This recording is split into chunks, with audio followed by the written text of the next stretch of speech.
I'm Jack Gerson. I'm a teacher in Oakland at Castlemont High School. I'm on the bargaining team for the Oakland Education Association and was on the executive board for many years. And I want to talk for a minute about Jerry Brown and what he did as mayor to education in Oakland. Jerry Brown was a huge advocate of charter schools. He started two directly himself, his charter schools, the Oakland School of the Arts and the Oakland Military Institute. Charter schools take public money, but they're under private control, so they're like backdoor vouchers. Under Jerry Brown, the number of charter schools increased to 32, 34 from about 15 before, but worse than that, the number of charter school students quadrupled, more than quadrupled, from just 2,000 in 2002 to when he left over 8,000.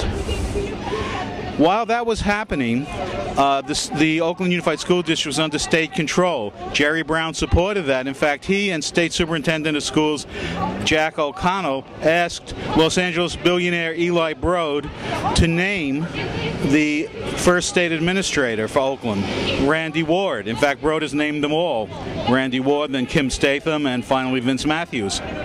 Eli Broad is the biggest proponent of privatization of education in the U.S. A close ally, actually mentor to Michelle Ray, the Washington, D.C. superintendent who tries to terrorize and break unions. Broad is a billionaire, Los Angeles billionaire, who made his fortune from two ways. One is from Kaufman and Broad developers. He's the second biggest real estate developer in California, and the second was from AIG retirement. He sold his company Sun America, which was an investment and insurance company, to AIG. He became the chairman and CEO of AIG retirement. As last I knew, in June 2008, Eli Broad owned 27 million shares of AIG. When the federal government came to bail out AIG, Broad said it's not rich enough and tried to get a shareholders' revolt, along with his close collaborator, disgraced former AIG CEO Maurice Hank Greenberg.